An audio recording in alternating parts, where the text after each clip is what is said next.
Bom dia, irmãos, paz do Senhor, amém?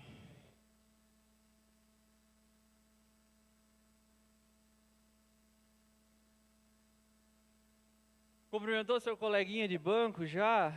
Falou para ele que ele é muito bem-vindo para estar conosco. Temos uma visitante participando ali de Ponta Grossa, muito bem-vindo, irmã, Deus abençoe a sua vida. Mais alguém nos visitando pela primeira vez? Não, amém? Então cumprimenta aí o seu irmão, olha para trás. Nessa classe você pode olhar para trás, tá? Olha para trás, dá um oi para ele aí. E vamos ao nosso estudo desta manhã, lição número 3. Nossa revista sobre histórias e parábolas. Continuamos ainda neste assunto.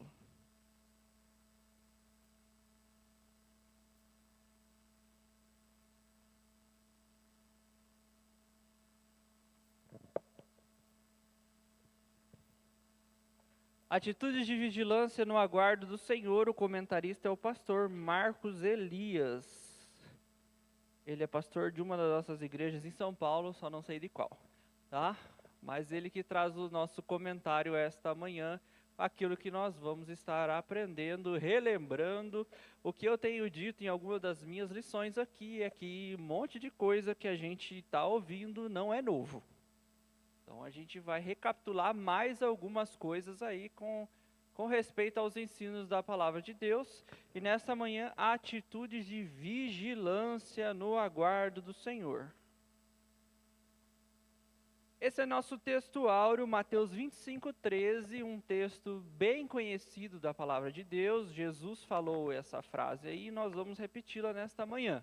Vamos lá, repetir no 3, 1, 2, 3. Sabem o dia nem a hora. Deus 13. Algo muito interessante para a gente já ver nessa frase aqui. Isso aqui é uma pergunta? Ou você sabe? Quem sabe? Quem sabe? Alguém sabe? Sim? O dia, a hora? Então, alguém sabe. Deus sabe. Nesse momento aqui, se você for ver o contexto, nem Jesus fez muita questão de saber. Nesse momento aqui, tá? Então, ele está afirmando e ainda com uma exclamação aqui, dando uma ênfase. Vigiem, porque vocês não sabem quando que vai ser. É isso que está falando ali, tá? Então, é baseado a partir daqui que a gente vai seguir com a nossa lição desta manhã. E os nossos objetivos é conhecer o que a Bíblia ensina sobre a volta do Senhor Jesus a partir da parábola do Pai Vigilante, tá? É um dos títulos que é dado para essa parábola aqui. Nós devemos perceber o quê? Que a importância dos avisos presentes na palavra de Deus não é porque estava sobrando espaço e tinha que escrever alguma coisa. Então a Bíblia não está cheia de informações que foram colocadas lá porque tinha que pôr mais coisa, ficou pequeno, nada disso, irmão. Tem importância. E por que eu coloquei desta forma aqui? Porque muitas vezes a gente não se liga na importância dos fatos e das coisas que estão escritas na palavra de Deus e age como se elas nunca fossem acontecer. Esse é o nosso problema. E ainda esperar a volta de Jesus, que é o que nós vamos ver aqui.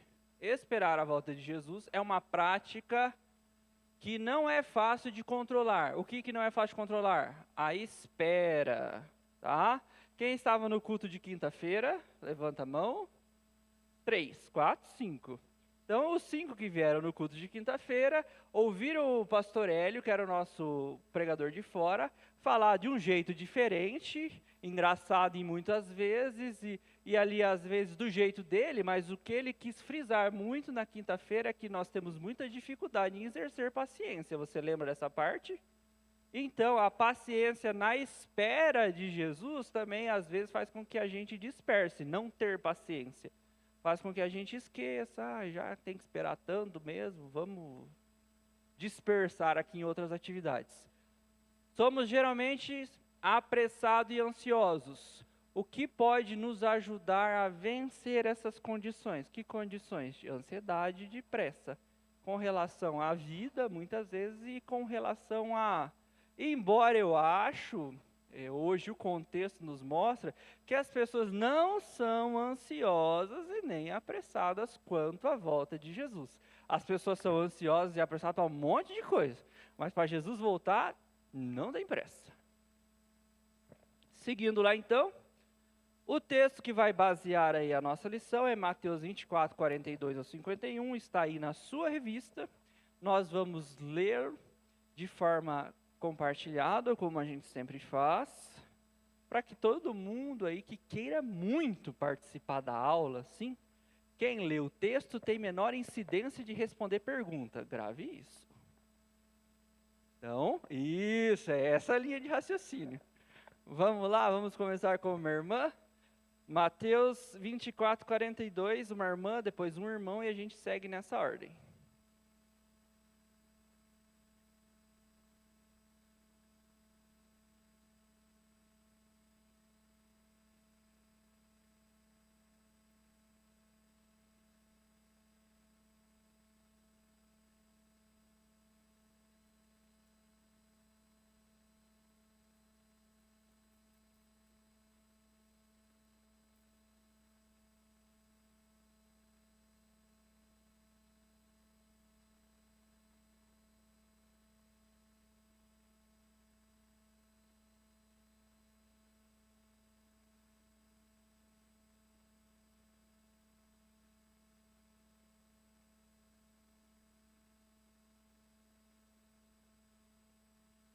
Quarenta e sete.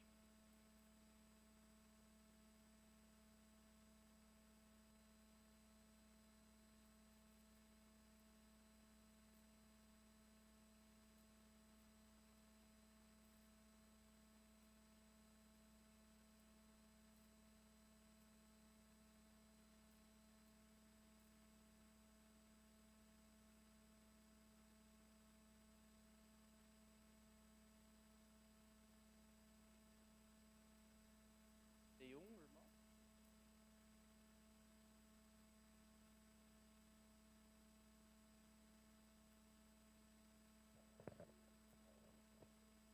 Amém. Curva sua cabeça um pouquinho, feche seus olhos, vamos orar ao Senhor. Pai, nessa manhã, nós te pedimos o auxílio do Teu Espírito Santo para nos conduzir neste momento, de forma que possamos compreender as verdades da Tua palavra, entender aquilo que o Senhor quer nos ensinar nessa manhã e que não sejam apenas ensinamentos, mas práticas para as nossas vidas. Em nome de Jesus que eu oro, Deus. Amém.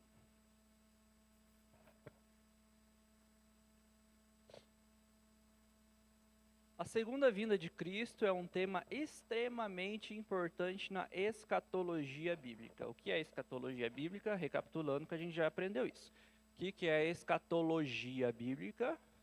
A doutrina acerca das últimas coisas. Mas não é isso que nós vamos estudar aqui hoje, tá?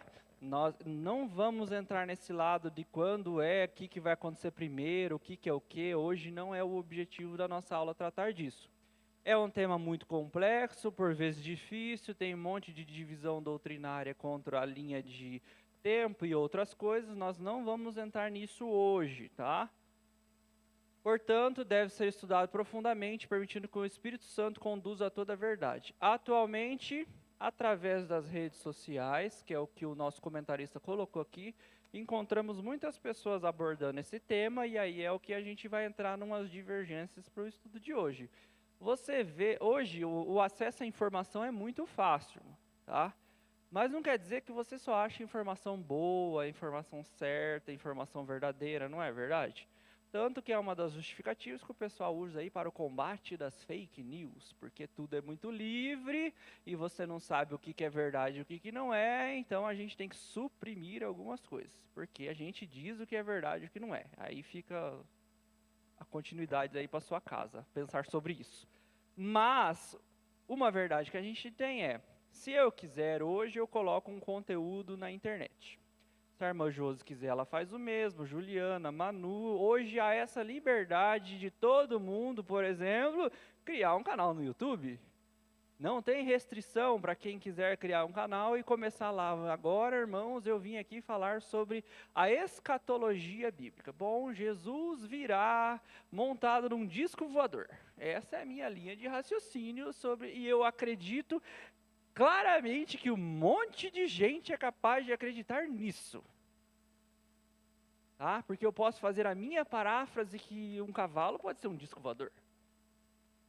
E aí jogar isso lá e pessoas ignorante não é xingamento, tá, irmão? Ignorante é quem não tem conhecimento. Pessoas ignorantes, manipuladas muitas vezes pelo jeito de falar, a musiquinha do fundo, a imagem que está rolando lá.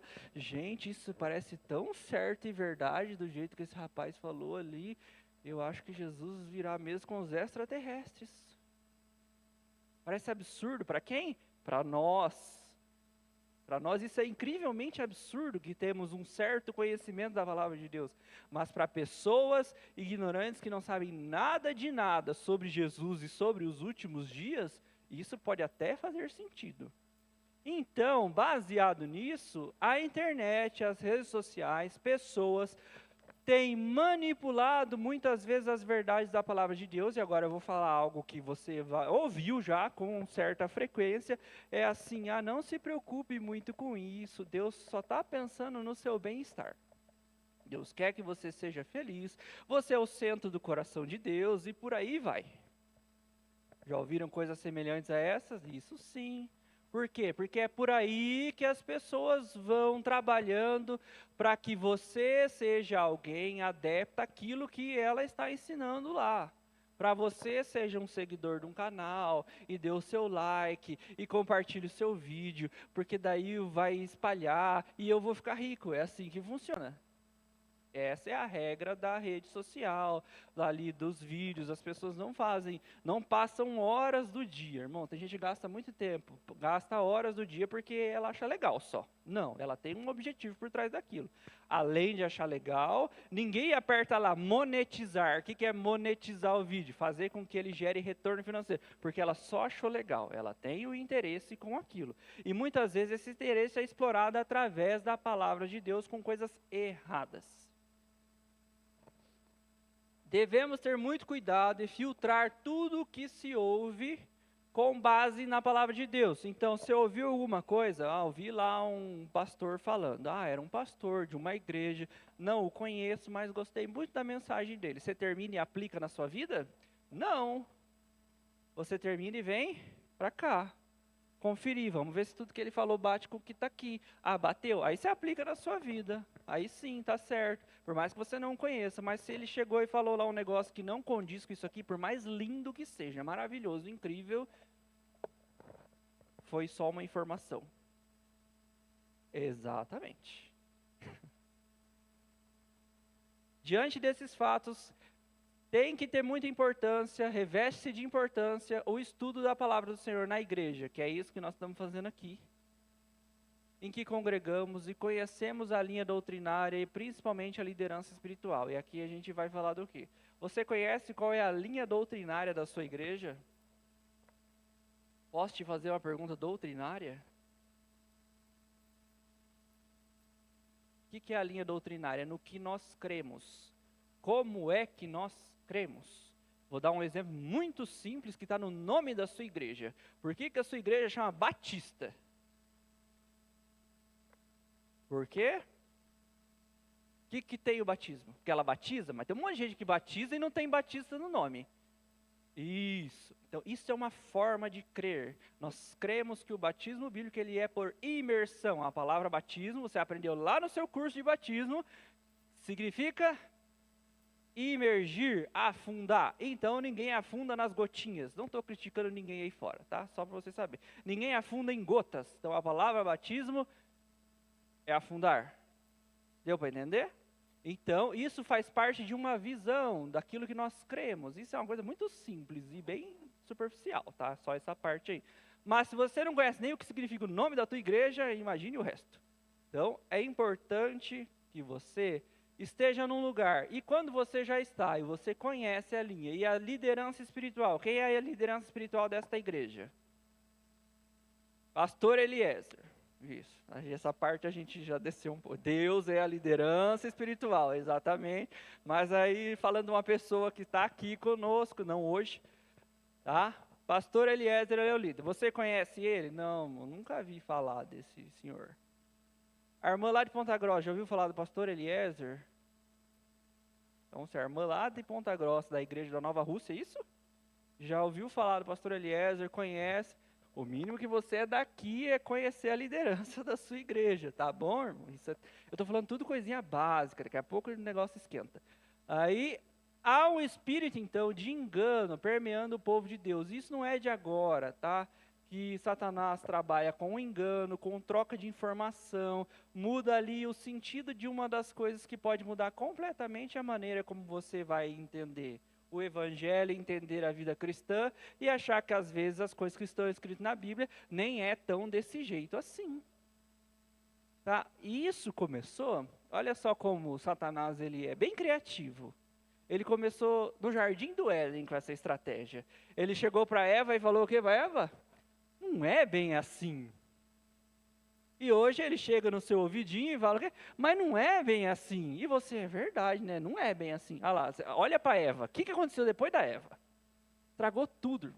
A Eva ouviu, o Adão foi na onda e deu do que deu, né? Que você já conhece a história da humanidade aí, que você vive nela. Então, se você pegava a analisar, eu já falei isso outras vezes aqui, por isso que eu falo, o que a gente aprende aqui às vezes é recapitular. A estratégia do diabo, a frase, acho que a temática do inferno se chama, não é bem assim. Porque ele vai pegar uma verdade bíblica que você ouviu, aí na pregação aqui o seu coração ardeu, encheu, e aí você saiu da porta e vai vir na tua orelha assim, mas acho que não é bem assim, né? Porque daí você sai e faz ao contrário. Tudo isso está em vigilância ainda, tá? E aí a gente vai seguir aqui, ó. Quem de vocês, faltou uma palavra aqui. Quem de vocês já passou pela experiência de esquecer da volta de Jesus? Tipo assim, nem lembrei que Jesus ainda tem que voltar. Levanta a mão aí, irmão. Agora você participa. Só eu que já esqueci que Jesus ia voltar um dia? Ou você, aí, ó, aqui, ó. Acorda todo dia e a primeira coisa que vem na sua cabeça, Jesus não voltou essa noite, né? Poxa, que triste. É assim que você acorda? Ou, como será meu galardão? Você acordou e pensou no seu galardão hoje já? O que mais aqui? Apocalipse. Quem acorda e pensa no Apocalipse? Ai, não apareceu nenhum cavalo aqui, não tacou fogo em ninguém, não morreu um terço da terra ainda. Você pensou já nessas coisas quando você acorda? Não pensa, irmão. Quando sonha, Jesus, perdoa os meus pecados. O Senhor não voltou ainda, não. Dá tempo de pedir perdão, né? Geralmente é assim. Arrebatamento. Quem acordou e pensou, não fui arrebatado, poxa, tem que viver mais um dia nessa terra perdida aqui. Vamos para uma mais light. Morar no céu. Quem acordou e pensou, é bem que eu queria hoje morar no céu. Você acorda assim todo dia, né? Essas coisas não são parte da nossa rotina. Por quê? Por que que a gente esquece que Jesus vai voltar? Porque a gente é muito ocupado dormindo, aí a gente acorda, aí a gente lembra que tem um monte de coisa para fazer. E se Jesus voltar, eu não vou conseguir fazer minhas coisas. Não é verdade? Se Jesus voltar, como é que eu vou levar o menino para a escola? Quem que vai levar o menino para a escola se Jesus voltar? Parece tão bobinho essas coisas assim, mas é a nossa realidade de vida. Porque eu não casei ainda, Jesus, espere eu casar para voltar. Já ouvi, essa eu já ouvi, irmão, de verdade. Essa pessoa já falou para mim, eu queria muito que Jesus voltasse depois que eu casasse. Eu falei, eita, não tá, né? Aí eu nem entrei para a parte material, né? Eu não tenho tudo que eu queria ter ainda. E aí, no geral, nós somos felizes que Jesus ainda não voltou. A gente acha bom que Jesus ainda não voltou. Por quê? Por que que Jesus ainda não voltou? Amanhã eu ainda posso viajar. eu ainda posso, sei lá, comer o que eu queria comer, amanhã eu ainda posso continuar seguindo a minha vida e a minha rotina, eu posso ver meus filhos crescer, eu posso ter filho, eu posso casar, eu posso construir minha casa, ter meu carro, meu outro carro, e viajar para outro lugar e seguir a vida assim, porque Jesus, quando Jesus não volta, a gente vai fazendo as coisas, não é? Mas o detalhe é que a gente não pensa assim, enquanto ele não volta. O detalhe é ainda bem que ele não volta, porque daí dá para fazer as coisas. Temos nossos planos, projetos, se Jesus voltar, vai estragar tudo, certeza que vai. E aí, eu quero perguntar uma coisa para você. Deixa eu ver se eu já coloquei para frente, não vou perguntar agora, não, coloquei na frente. Nós vamos aí, entrando naquilo que nós lemos o texto, entender a importância da vigilância, irmãos. Como ali o próprio texto ele diz, se alguém soubesse que hora que o ladrão vai chegar, fazia o quê? Tiago Perini descobriu que o ladrão vai roubar sua casa hoje à noite. Deus me livre, misericórdia, não vai acontecer, é só uma suposição. Descobriu lá, o que você faz? Lá de dentro. Porque ele vai entrar e vai querer fazer coisa pior, às vezes, né? Rapaz, eu acho que era isso mesmo. Eu esperava ele vir. O que você não faria? Disse aí o que você faria, o que você não faria? De primeira?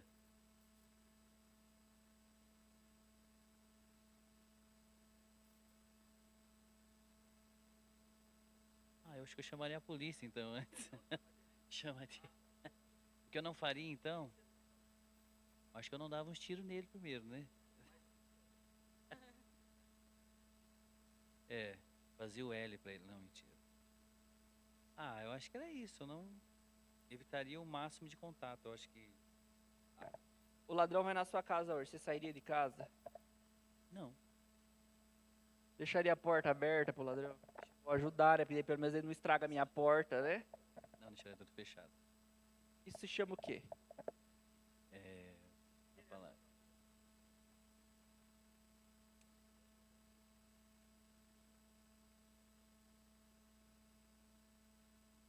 Resguardando? Cuidando. Então, isso são ações de cuidado. Você sabe que o mal pode acontecer, tem um momento meio determinado para acontecer, então você toma ações. Eu vou chamar a polícia, eu vou deixar tudo trancado, eu vou ficar esperando ele com um porrete lá. Isso são ações do seu cuidado para evitar que o mal chegue na sua casa, não é verdade? Sim, então Jesus está usando essa situação, mostrando que se alguém soubesse, se prepararia para não ser assaltado. Aí agora você não sabe, então não é hoje, você não sabe. Então você deixa a sua casa aberta. Sim? Você sai e larga as portas abertas da janela? Não sei se o ladrão vai hoje mesmo, né? Larga aberta, portão aberto, põe a bicicleta bem na frente assim da calçada, deixa a luz acesa para ficar melhor, para visualizar. O que mais? Deixa o carro com a chave na ignição e os vidros abertos. O que mais você faz para o ladrão quando você não sabe se ele vem? Você deixa de cuidar porque você não sabe se será assaltado? Não, irmão. Todo mundo sai e tranca a porta, não é? O Vitor não. O Vitor não tranca a porta. Nenhum ladrão assista isso, por favor. Mas você toma atitudes de vigilância, mesmo que você não sabe. E o que Jesus está querendo ensinar é isso. Vigiar é observar, prestar atenção, estar alerta ao que está passando ao redor. Aplicando isso à sua vida cristã, é o estado de alerta que você tem, com base na palavra de Deus, aos sinais que estão em sua volta. Agora vamos dizer que não tem sinal nenhum à sua volta. Tem? Jesus está voltando. Nossa, eu não tinha percebido. Se ninguém fala para mim, eu não ia notar. Só se você nunca leu a Bíblia. Você tem essa exceção. Se você nunca leu nada da Bíblia, assim, aí você não tem noção do que eu estou falando. Mas eu acho que estou falando só com cristãos aqui, certo? Sim. Então você tem noção do que eu estou falando. Então, você que conhece os sinais que estão à sua volta, mais do que qualquer outro, precisa ter vigilância. Mateus 24, 43 e 44, Jesus, em sua sabedoria, explica de forma clara que a vigilância espiritual precisa ser entendida para ser praticada. Você deve compreender sobre a vigilância espiritual para poder praticar isso na sua vida. Como que você pratica uma coisa que você não sabe? No mínimo, você faz tudo errado. No mínimo. Se você não sabe, você vai fazer errado se você tentar fazer. Então Jesus chama atenção para nós neste texto aqui com relação a isso. Temos muita dificuldade com essa questão, porque para nós vigiar não é natural. Cuidar não é natural. Porque várias vezes é muito fácil alguém passar perto de você e tomar seu celular. Sim? Sim. Sim. Nós somos profissionais do descuido, irmão. A gente é voado, principalmente na geração atual. Não estou dando regra que todo mundo é voado, tá? Mas no geral, as pessoas são desligadas. Quando eu ainda tinha moto, eu brinquei com a minha mãe já umas 2, 3 vezes isso. Eu tinha a moto, meu pai indo para casa de carro, eles no carro. As 2 vezes eu na moto, eu até falei, uma hora alguém me dá um tiro. Eu peguei a bolsa da mão dela, de dentro do carro. E eu na moto. Por quê? Porque aqui é Cascavel, essas coisas acontecem em São Paulo, no Rio de Janeiro. Aí você cria uma sensação de, aqui tá tudo bem, eu não preciso cuidar tanto assim. Consegue me entender? E aí você vai relaxando. Então, para nós não é natural ficar vigilante o tempo todo. Se na vida a gente não é assim, imagine na vida cristã. É natural que na sua vida cristã você seja vigilante 24 horas por dia? Não é, né? Não é. A gente mal é na igreja. Porque na igreja está pregando e você está mexendo no celular. Está pregando e você está conversando com o coleguinha. Está pregando e você está voando. Às vezes você está ali olhando, mas você não está ali olhando. Você está lá. Aí o pastor está pregando, você está bem crente. Nos galhos secos de um mar. Nem aí com o que está acontecendo no culto. Isso é vigilância? E aí eu entro aqui numa perguntinha que eu quero fazer para vocês, olhando o exemplo de profissões. Eu falei isso com o Amarildo antes, que eu falaria aqui agora. Qual a sua profissão, Amarildo? Militar. Você é militar? Você é militar. Qual a sua profissão, Luana? Você é arquiteta? Qual a sua profissão, Vitor? Vendedor. Nós dizemos que nós somos as nossas profissões. Já prestou atenção nisso? Por quê? Por que a gente fala que a gente é a nossa profissão? Porque a Luana, ela chega num lugar que ela não gosta da decoração, ela começa a dar palpite, porque ela é arquiteta. Ela não está trabalhando, mas ela chega num lugar que ela olha para a porta, olha para a janela, olha para a parede, olha para a cor, e vai, gente, por que fizeram desse jeito? Ela já começa a fazer isso. Porque isso faz parte do... todo mundo sabe que quem é formado critica sim, não é novidade para ninguém não. Tá? Tiago, qual a tua profissão? Barbeiro. Você é barbeiro? Sim? Agora você está sendo barbeiro? Não. Então tem uma pequena diferença. Mas você olha para o cabelo das pessoas? Você olha assim, esse aí podia pôr um implantezinho, né? Podia passar lá no meu salão que eu já resolvi o lado dele já. Sim? Então, com a nossa profissão, e aí eu vou usar o caso do Amarildo, que é um que é bem... As profissões militares são assim, polícias. A pessoa, quando ela entra para o órgão, ela aprende que ela não está policial no período que ela está trabalhando. Ela é um policial, ela é um militar. Por quê?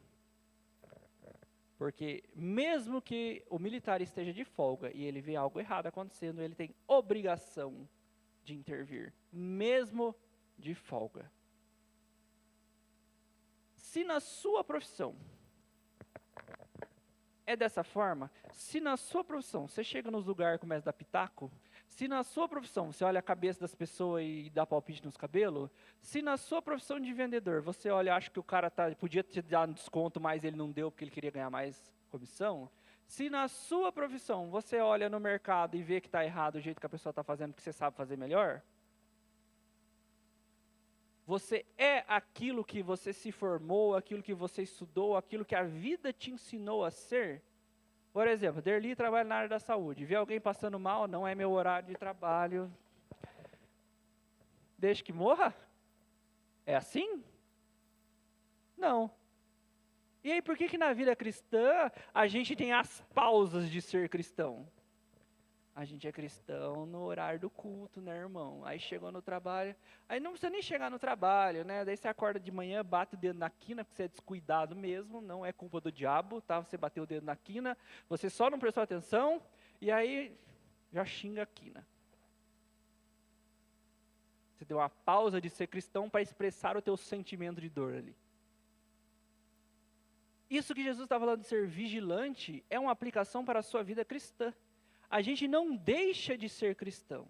E às vezes, para outras coisas, a gente tem um empenho tão grande, enorme assim, do tamanho do mundo. Estava falando isso antes aqui.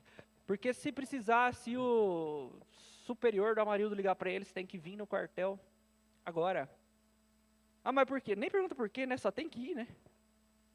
Tem que ir agora. Aí o pastor convida você, irmão, venha no culto às 19. Ah, não vai rolar, né, pastor? Porque o senhor sabe que está frio. Pode falar para o superior que está frio e não vai? Você manda no teu trabalho lá, hoje não vou trabalhar porque está frio.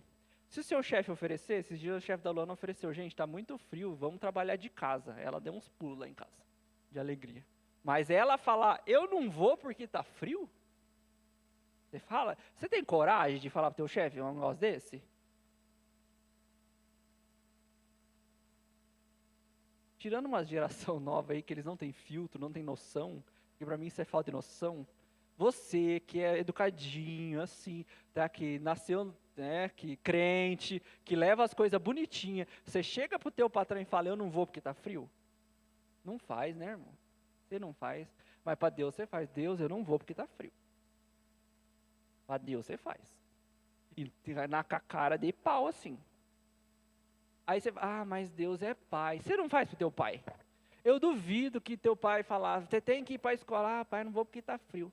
O meu, pelo menos, irmão. Meu pai me acordava no frio com água gelada. Porque a escola é todo dia. Ah, mas isso é tortura. Não vamos entrar nesse aspecto. Eu não sou traumatizado, não tem problema nenhum com isso. Até dou risada hoje. Ele aspergia a gente em casa. Para mostrar que não é assim.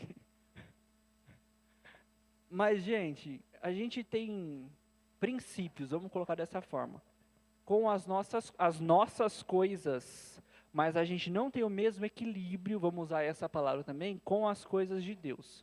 A vigilância de que se eu chegar atrasado, vão me descontar. Mas, para Deus, eu não preciso nem ir. Deus não vai me descontar? Deus vai te descontar? Fica a pergunta aí para você. Então, as profissões são um grande exemplo que muitas vezes, mesmo que você não esteja no seu momento de trabalho, você não se desvincula daquilo. Na sua cabeça, no seu coração, muitas vezes, você não está desvinculado daquilo que você trabalha, se formou, fez, sei lá, aprendeu com a vida. Mas da vida cristã, muitas vezes nós somos desvinculados. E essa é a falta de vigilância que a gente nunca deve deixar passar. Devemos olhar as situações que nos cercam com o mesmo critério. E entender a importância da vigilância é compreender que nós não deixamos de ser cristãos em alguns momentos. Já ouvi cristão também justificar assim, mas eu estou no meu trabalho. Eu estou no meu trabalho. E daí no seu trabalho você não precisa vigiar as suas palavras, as suas ações, nada disso. Ah, eu estou estudando. Ah, porque eu estou num grupo que todo mundo faz. Primeiro que não devia estar nesse grupo.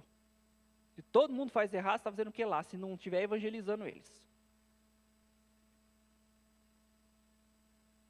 Aí é uma justificativa que, eu estou num grupo que todo mundo faz. E eles estão te incentivando ao invés de você incentivá-los. Então, nós deixamos a vida cristã fazer pausas. E se Jesus, numa pausa dessa da sua vida, resolve aparecer por aí? E é isso que ele está falando. E aí, um dia você brigou lá um monte, brigou com o marido. Vamos achar um casal para brigar aí, vamos ver. O Thiago já foi bastante. Irmã Lisamar, irmão Vilmar, lá tiveram uma discussãozinha de dormir, viraram a cara e cada um ficou para um lado, na cama. E não houve o concerto naquela noite. E Jesus resolveu aparecer pela madrugada. E aí? E aí? Como que fica? Bom, casal briga? Sim, falar que não é mentira, tá? Ai, casal é tudo perfeito. Não, mano, fecha o tempo sim, briga. Tem que cuidar, mas briga, tá? Não tem essa de que é tudo lindo, perfeito e maravilhoso. Se fosse, ninguém separava. Tá? Mas, no momento que ocorreu, você cristão, no momento que ocorreu aí a sua desavença, vamos usar esse termo antigo, com o seu cônjuge, a sua atitude de vigilância como cristão é o quê? Olha, nós passamos do ponto um pouquinho aqui. Eu te desrespeitei, eu acredito que sim, me perdoe. Isso é atitude de vigilância. Nós tivemos... Acho que amanhã a gente conversa com mais calma, mas eu não quero ficar brigado agora. Basiquinho, assim. E eu não sou o Cláudio Duarte dos casamentos, tá, irmão? Mas é uma coisa simples e uma atitude de vigilância. Por quê? Porque você não sabe o dia e nem a hora que Jesus virá. E às vezes Jesus não veio para arrebatar todo mundo lá, levou dormindo, levou acordado, levou... Não, Jesus veio para você. Quantos casos de pessoas que foram dormir e não acordaram? Só foram. Quantos casos de pessoas que saíram de manhã para trabalhar, às vezes saiu brigado e não voltou para casa? E aí? Marildo. Graças e paz, irmãos. Bom dia, professor. Para corroborar isso que você está falando aí, em Apocalipse 3, 2 e 3, o Senhor falando à igreja de Sardes diz assim: ser vigilante e consolida o resto que estava para morrer, porque não tem achado íntegras as tuas obras na presença do meu Deus. Lembra-te, pois, do que tens recebido e ouvido. Guarda-o e arrepende-te, porquanto, se não vigiares, virei como ladrão, e não conhecerás de modo algum em que hora virei contra ti. E aqui fica muito claro que ele não está falando a hora que eu virei para a igreja, a hora que eu virei para todo mundo, virei para ti. Então, a responsabilidade da vigilância é individual, como você falou agora. Às vezes Jesus não vai voltar, às vezes não é a hora de Jesus voltar para todos, mas pode voltar para mim e para você. Por isso a vigilância é importante. Às vezes parece meio pesado, mas quem garante que não vai morrer hoje? E assim, eu tenho certeza... Que benção, irmão. Eu tenho certeza que hoje eu não morro. Hein? Levanta a mão aí. Pode levantar, mas se você... Nossa, Deus... A não ser que Deus te falou que amanhã você vai fazer alguma coisa aqui na terra, aí você pode levantar a mão, você tem certeza, né? Deus não vai descumprir o que ele já disse. Mas que garante aí? Deus não te contou nada ainda, mas dizer, hoje eu não morro. Sou imortal neste dia 20 de julho.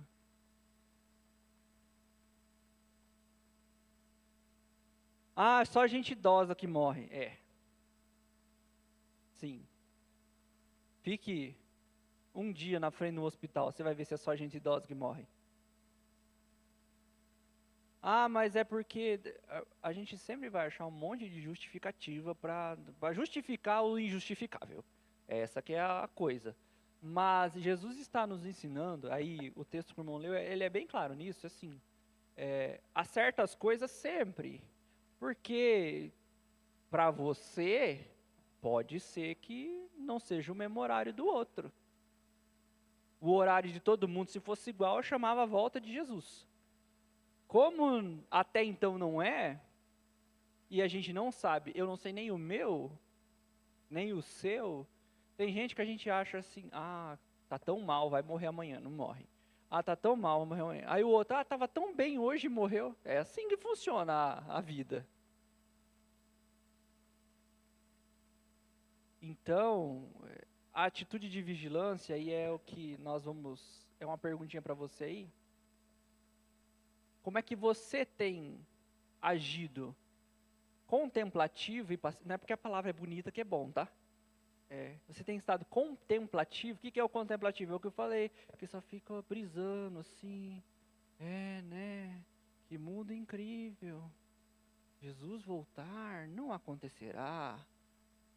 Isso é o cara que está ali, ele está viajando. Às vezes o termo viajando, você acha que é só drogado. Não, tem gente normal que viaja.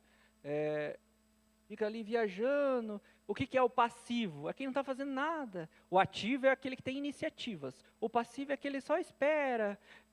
Será? Eu não sei, não voltou até hoje, né? Será que volta mesmo? Vitor Mamarilto, microfone. Então, como tem sido a sua atitude de vigilância, Vitor? Eu sei que você falou que não ia entrar nessa questão, mas uma das coisas que eu acredito, que a nossa linha doutrinária também crê, é que uma das coisas que falta para a volta de Jesus ainda é a evangelização, né? Então, o que demonstra a vigilância do cristão é o compromisso dele com a evangelização. Se você está vigilante, ativo, essa vigilância ela se transforma em obras, né? Em frutos. E se você realmente quer a vinda de Jesus, a grande pergunta é: quanto você tem dedicado da sua vida para a evangelização? E aí a gente entra no ponto 2. O Vitor acabou de puxar o ponto 2 ali. Jesus não falou que o cara ia só ficar vigilante lá sentado. Ele falou que tinha um servo fiel, um servo que era bom. Por quê? O que ele deixou para o servo bom? Então, o servo bom, é lá na parábola, né? Então, o dono, o pai, saiu e deixou o servo bom lá. Me espere sentado e aguarde aí, quietinho, vigiando e prestando somente atenção. Foi isso que está escrito lá? Não, ele falou que para o servo fiel foi atribuído funções. Cuidar da casa, dar alimento àqueles que estavam sob sua responsabilidade. E isso está atrelado à relação direta à vigilância. Para você vigiar, você não deve ser passivo, como a gente falou anteriormente ali. A vigilância, ela é sempre ativa. Ou você acha que o guarda fica lá na porta do banco, olhando para o além. Todo mundo entrando lá e ele aqui. Não está na hora de ir embora ainda. Ainda não está na hora de ir embora. E o povo entrando lá. O que é a vigilância ativa? Ele está lá cuidando. Esse cara é esquisito, tem que ficar de olho nele. Esse outro aí está normal. Esse aqui, a porta, acho que pegou alguma coisa nele. Vou pedir para ele esvaziar os bolsos. Esse aqui, isso é a vigilância ativa. Um por um, ele vai dar uma conferida, nem que seja meio por cima, se está tudo certo. E aí, essas são as responsabilidades daquele que é vigilante. Ele tem coisas para ele cuidar. Aí a casa aqui, eu vou trazer para o seu contexto espiritual. Como é o seu cuidado com a sua casa espiritual? O Espírito Santo mora onde? Sim? Todos têm dúvida que o Espírito Santo mora em você? Ninguém tem dúvida, né? Tudo bem. Então o Espírito Santo mora em você. Então esta é a sua casa para o Espírito Santo. Como é o seu cuidado com a sua casa? Eu não vou entrar na parte do físico agora, que eu já falei em outro momento, senão eu sempre fico falando a mesma coisa aqui, que ninguém se cuida. Como é o seu cuidado espiritual com a sua casa? Está sempre organizadinho, limpinho, arrumado? E uma pergunta: se você fosse o Espírito Santo, ele gostaria de morar em você? Você gostaria de morar em você? Se você olhasse a sua realidade espiritual, você é o Espírito Santo. Aí você está olhando, você acharia interessante habitar em você? O que é servido na sua casa espiritual? Quais são as alimentações? O que entra lá? Entra Big Brother Brasil na sua casa espiritual. Altamente edificante para o crente. Sim? Ah, mas é entretenimento. Irmão, tem muito entretenimento bilhões de vezes superior. Só. Que mais? Que mais que entra na alimentação da sua casa? Ah, de vez em quando a gente come uma salada espiritual lá, lê Preciosas Promessas. Isso é a salada espiritual. Por quê? Porque é light, tá? Preciosas Promessas é tudo light. Não tem promessa ruim na caixinha de Preciosas Promessas. Já prestou atenção? Não fala nada de ruim naquilo. É bom ler? É, não estou falando que você não possa ler. Você não pode se alimentar só daquilo. É diferente. Aí na sua casa, a alimentação é o quê? Só fast food. Você dá só fast food para teus filhos? Por quê? É ruim. Não é saudável, não é ruim. É bom, tá? É gostoso. Pá. Ó, top. É bom. Fast food é uma delícia, irmão. Mas você pode viver de fast food? E mais daí, na sua vida espiritual, o teu fast food chama YouTube. O YouTube já está ficando muito comprido. Você vai no TikTok, tem limite. Não pode falar mais de 10 minutos no TikTok. Então, você vai lá, porque é um fast food que é extremamente mais rápido.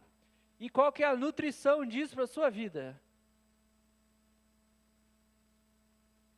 Juliana, arroz e feijão é bom para a saúde? Arroz e feijão é bom para a saúde? Crianças gostam por conta própria de comer arroz e feijão? Esse é o arroz e feijão. Extremamente essencial para o seu crescimento e desenvolvimento. Contém ferro. Contém ferro, irmão. Pode acreditar. Isso aqui, se você praticar, todo dia se alimentar desta dieta, você fica trincado. Até usamos esse termo com o irmão Coelho antes, que ele fez um jejum enorme ali. Ficou, ó, estalando de crente. Por quê? Porque é a dieta saudável para a vida espiritual. Mas é a dieta que tem entrado na sua casa? A oração, é legal orar? Já falei isso em outro momento. Inicialmente é mó chato orar. Ai, Tiago, nossa, é verdade. Tá? Você concorda comigo, sim, que inicialmente orar é ruim. Mas quando você se adequa à sua dieta adequada, é isso aí. Você vê os resultados disso no futuro. Na sua casa tem atividade física? Na sua casa espiritual tem atividades físicas para o seu espírito? Para ele estar sempre atlético? O que é atividade física? Caminhe até a igreja. Essa é a atividade física para o seu espírito. Por quê? Quem gosta de ir em restaurante? Só eu. Todo mundo gosta, né? É legal você ir comer uma comida boa, diferente, que não foi você que fez, né? Ou diferente lá, umas coisas que você não faz em casa. Nossa, nem conheci isso aqui, muito bom mesmo, não é? Bom, é. Quantas vezes você vai no restaurante por mês? Nunca mais fui. Ô, dó. Quantas vezes por mês você vai no restaurante? 1, 0, cada 2 meses, cada 6 meses? Agora eu quero trazer uma coisa aqui para você levar para o seu coração. Igreja não é restaurante, irmão. E você vai no máximo 2 vezes no mês. E você vai, se você tem uma boa condição financeira, que você vai toda semana. A gente não pode comparar a ida à igreja à ida num restaurante. Comer uma comida diferente. Se você... eu falo que a gente ouve muitas coisas aqui que não aplica. Ou é desobediente ou só não liga. Aí cai lá no, não é bem assim. Lembra que eu falei no começo, né? Não é bem assim. Então você pensa assim, que se alimentar de comidas saudáveis pode ser só uma vez na semana, desde que for para o seu espírito. Porque para o seu corpo físico você não trata dessa forma. Você entende que para o seu físico a comida saudável é para todos os dias e, de vez em quando, você sai fora do que deveria ser. Essa devia ser a regra. Mas para a igreja, para Jesus, para as coisas de Deus, a gente faz o contrário. A gente leva todo dia uma dieta ruim e, de vez em quando, eu vou na igreja. E de vez em quando eu leio 2 capítulos da Bíblia, porque 2 é mais que 1. E acha super emocionante, de bom e enorme o meu sacrifício. E aí o termo sacrifício, ele vê que é algo pesado fazer. Alimenta quem está sob a sua responsabilidade. Você tem pessoas à sua responsabilidade? Você tem pessoas à sua responsabilidade? Sim. O que vocês oferecem para Lavínia? Só doce. Não, vocês. Não, vocês oferecem. Não o que ela quer. O que vocês oferecem. Se deixar, vocês ofereceriam só doce. Que pais incríveis. Vocês, o que vocês oferecem? Mas por quê? Ela gosta muito de doce. Por que não dá só doce? Dá para dar um doce? Dá para dar um doce todo dia? A criança vai ser saudável comendo doce todo dia? Se... O que tem que vir antes? Quem é o pai que dá o doce antes do almoço para o filho? Na hora, assim, 12:10. O almoço está pondo na mesa. A Luciana tem a Vitória lá. Aí,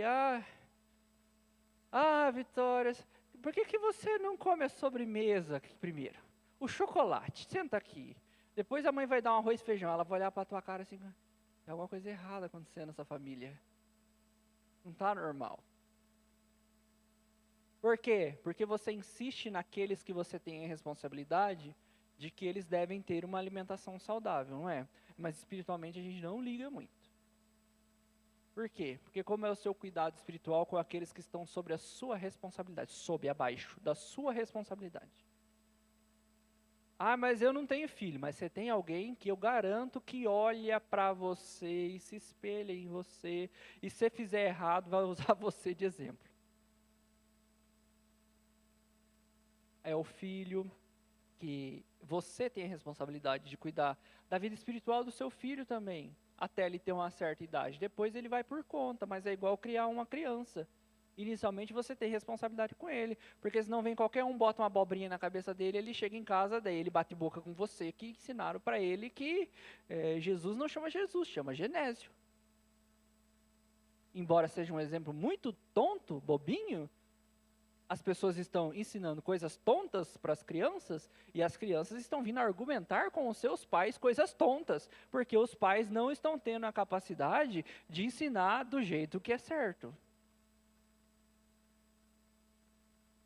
Então, na sua vigilância, você vigia cuidando daqueles que estão à sua responsabilidade. Mas a gente não tem filhos, mas nós somos líderes de alguma coisa em algum momento. Eu faço parte, Marius, da liderança da igreja. Temos funções que as pessoas espelham. Outro faz parte de um ministério. A partir do momento que você apareceu ali, meu querido, você tem responsabilidade sobre o que você faz e reflete nos demais. E aí, qual é o alimento que você tem proporcionado para estes? De onde vem? Estamos correndo o risco de nos tornarmos uma igreja que se reúne somente aos domingos para cultuar e ainda achamos muito. Louvamos ao Senhor pelas igrejas que ainda têm investido em atividade durante a semana.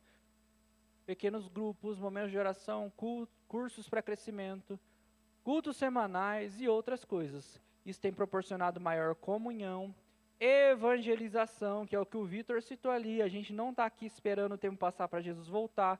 O objetivo principal de sermos igreja é alcançarmos pessoas e ainda o crescimento com a aprendizagem da palavra do Senhor. E aí eu venho aqui um pouquinho para falar uma coisa assim, irmão.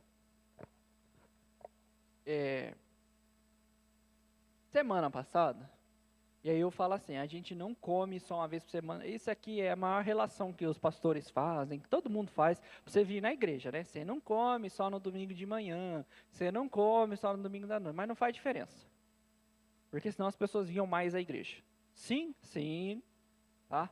Então assim, muitas vezes a gente colhe coisas na nossa vida por negligência ou desobediência a uma liderança que tipo de uma coisa muito simples, que é, seja um cristão direito.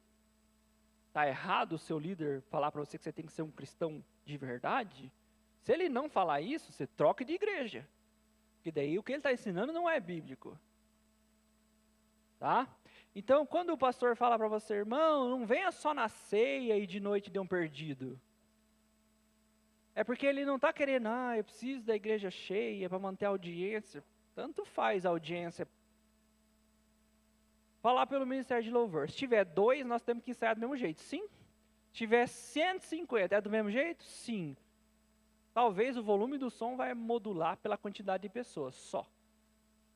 Mas vamos vir aqui 4h30, vai ensaiar, vai ter a oração, vai comer, e aí vai ficar para o culto, e é assim que funciona, com 2, com 20 ou com 200.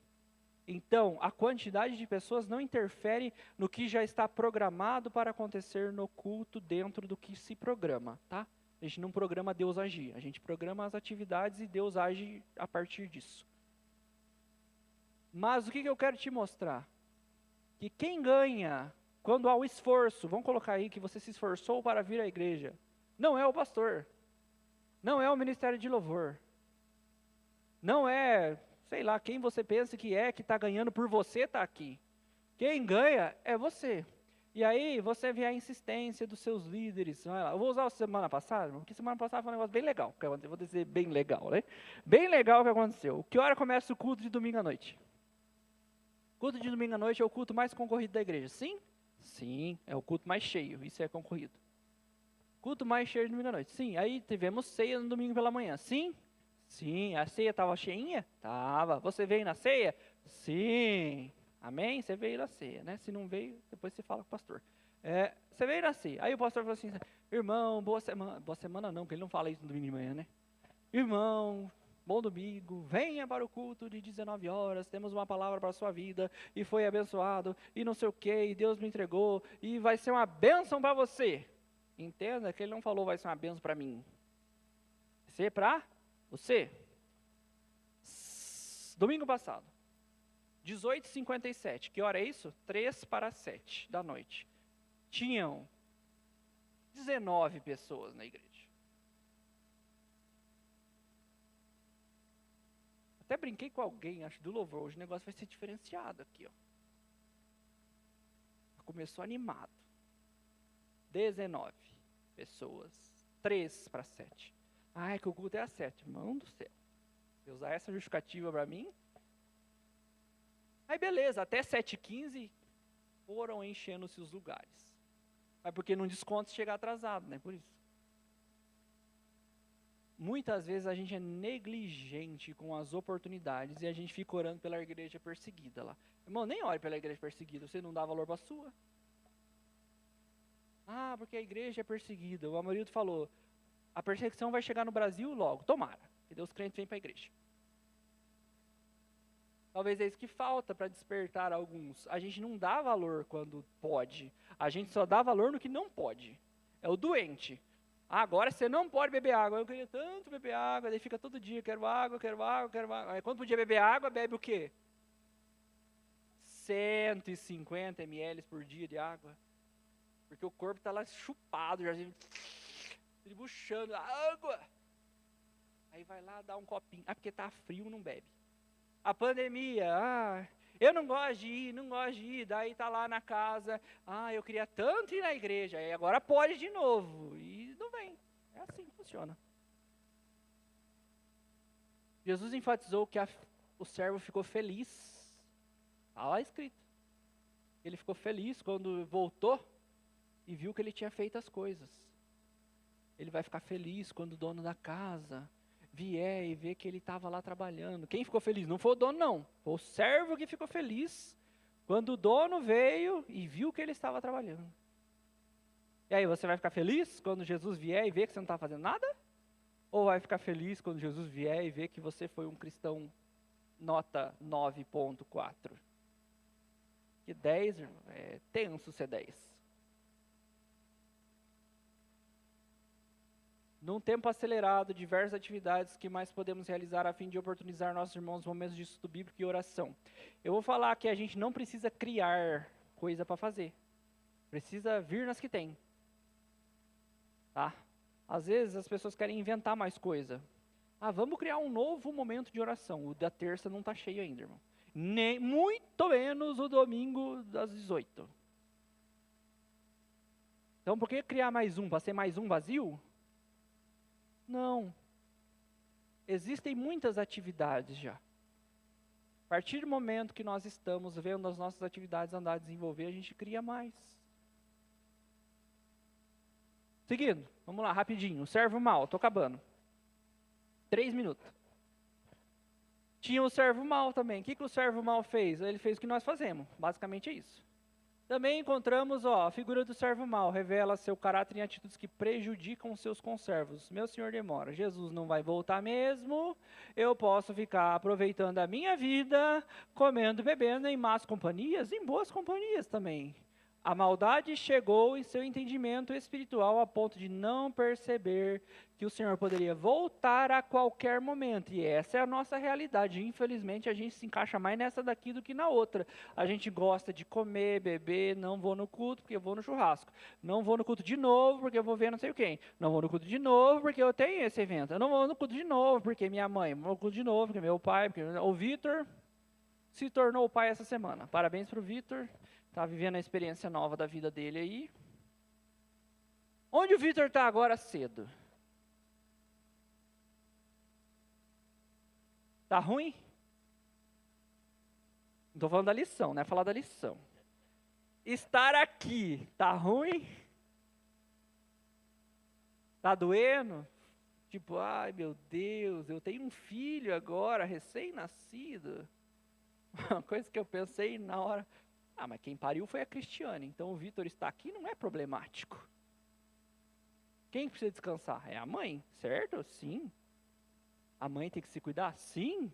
Cuidar do bebê? Sim. O Vitor vai trabalhar amanhã, Vitor? Vai trabalhar amanhã, mas na igreja não pode, que eu tenho um filho que acabou de nascer. Oxe, qual que é a relação, então, se dá para ir trabalhar? Vai ligar para o chefe e falar, eu não vou trabalhar pelos próximos 2 anos, porque meu filho nasceu. Mas continue me pagando, tá? Porque, né, a criança gasta.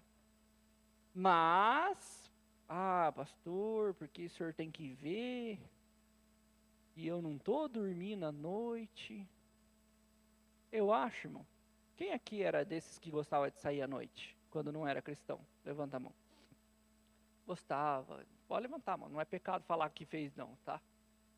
Isso, Deus já perdoou essa parte aí. Eu gostava de sair, de bagunçar, virava à noite, não sei o quê. E no outro dia virava, ia direto trabalhar e só dava risada com os companheiros, porque eu sou muito louco e virei à noite, e dá rolo, confusão, tiro, grito, e é assim que era a vida.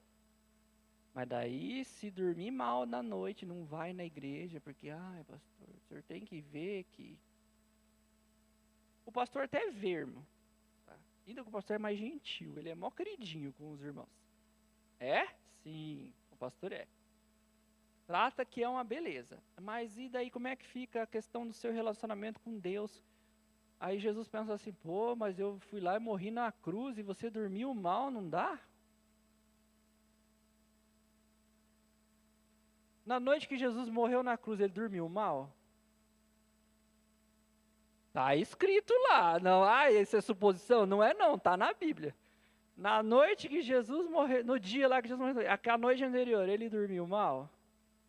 Não dormiu, ficaram só enchendo as paciências dele a noite inteira, fazendo perguntas sem noção, batendo, dando soco, jogando ele de um lado para o outro. Agora você vai lá falar com o fulano lá, para perguntar a mesma coisa.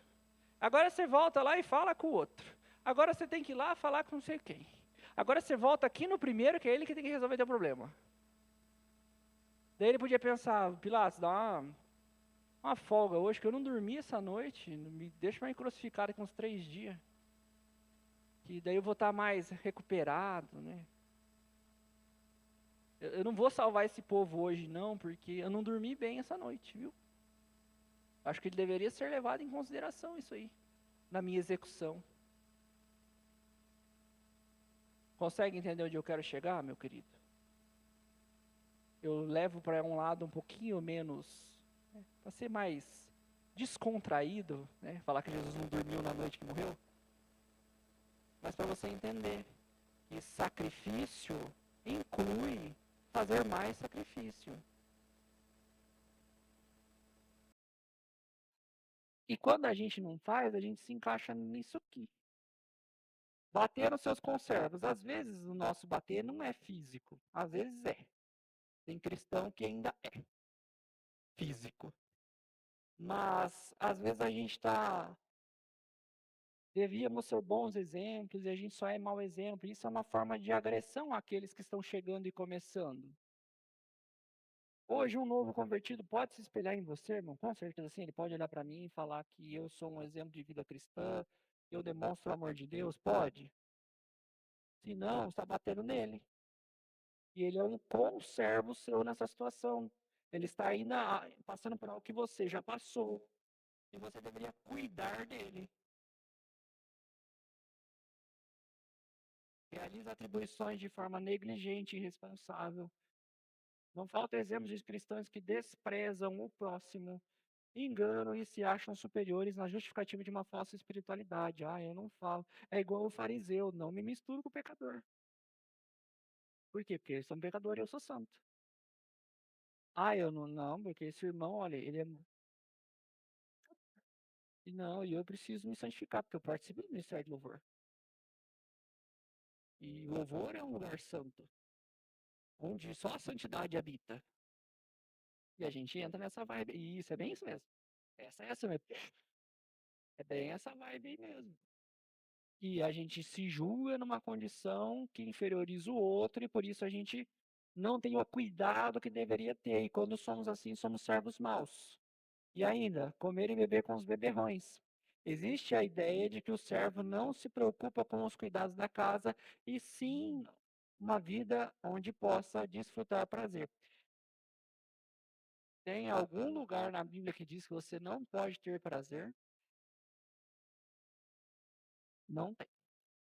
Não tenha prazer algum, porque isso vai matar você e te levar ao inferno. Não tem isso escrito na Bíblia. Até disseram que Jesus era comilão e beberrão.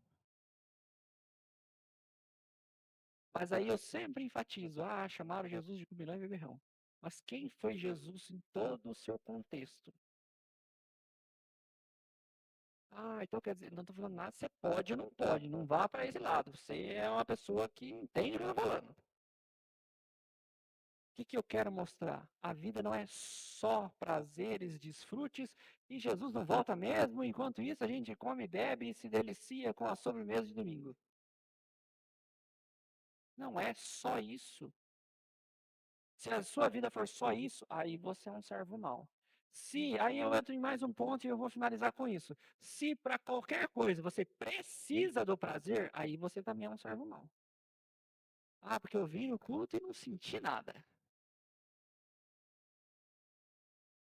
O dia que for assim, você me avisa e eu belisco você. Você vai sentir pelo menos dor no dia que você vier no culto. Pelo menos. Porque em nenhum lugar também nós servimos a Deus e a Bíblia não nos fala isso, que a gente serve a Deus para termos prazer, para sermos realizados. Só que Jesus nos proporciona realização ao servir a Ele. Isso é um fato que a Bíblia garante. Então, somos maus quando agimos pensando que precisamos, devemos, merecemos algo porque Deus não fez mais do que obrigação em mandar Jesus morrer por mim. Teve umas 2 épocas aí que Deus quis matar todo mundo e começar de novo. Tem na Bíblia? Tem. Mas, e aí? Em vez de fazer isso, o que ele fez? Em vez da gente fazer dessa forma, vamos enviar uma solução. O ser humano pediu alguma solução? Tem escrito na Bíblia? Lá quando Adão e Eva pecou, o que faremos agora? Deus, ajuda-nos a reparar nosso erro. Que devemos? Não. Antes mesmo da ação humana, Deus já falou assim: mas eu vou resolver o problema. E resolveu o problema. Só que a gente não dá valor à solução do problema, que era o meu problema, que é o seu problema, que é o problema da humanidade, que se chama pecado. E a gente prefere viver uma vida de pecado, porque ser servo mau é viver em pecado, e se você não for um servo bom, você vai para o inferno. Ah, como assim? Perco minha salvação? Sim, você perde. Fica sendo um servo ruim para você ver o que acontece se Jesus bater na tua porta hoje e você não subir e começar a gravidade ficar mais forte e te puxar para baixo. É a vida. A vigilância está atrelada a não ser um servo mau. E aí a gente conclui que quais cuidados a igreja deve ter a fim de identificar o servo mau. Aí, irmão, a gente vai concluir com isso porque a gente não olha para alguém que está errado e vai lá, pecador, saia daqui. Não. Nossa atitude não deve ser de julgamento. Ah, mas como que a gente identifica sem julgar? Uma coisa não tem a ver com a outra. Identificar não significa julgar. Identificar, o irmão pode estar passando um momento difícil ou devemos trabalhar para uma conversão mais profunda desse irmão. Ou devemos trabalhar para o Espírito Santo ajude esse irmão a ter um encontro real com ele para que ele possa mudar de vida. É isso que a gente faz. Não se trata de julgar, mas reconhecer comportamentos de caráter. Debato. Não vamos debater porque o tempo acabou. Encontramos nessa parábola a importância da vigilância espiritual no aguardo da volta de Cristo. Temos 2 exemplos e a vontade do Senhor é que demonstremos a nossa fidelidade no cuidado da sua obra, em especial para com as suas vidas que estão sob a nossa responsabilidade.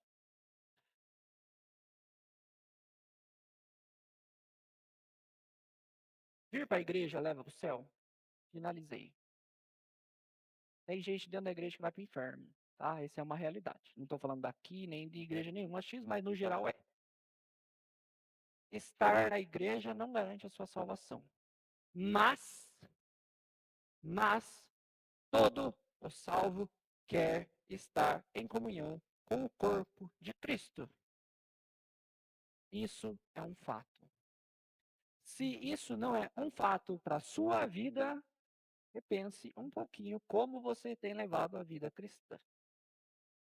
Tá? Curva sua cabeça, feche seus olhos. Se você foi tocado por essa mensagem, não deixe de curtir esse vídeo. Inscreva-se no nosso canal no YouTube e assim você pode ter acesso a mais mensagens como essa para edificar a sua vida. E se você deseja fazer parte da nossa igreja e ter mais acesso às nossas informações e novidades, é só você baixar o nosso aplicativo no seu celular. Baixe gratuitamente. É só você abrir a loja virtual no seu celular e digitar IBI Cascavel. Ali você baixa o nosso aplicativo e tem mais acesso às nossas novidades e faz parte dessa família também. Deus te abençoe e um grande abraço.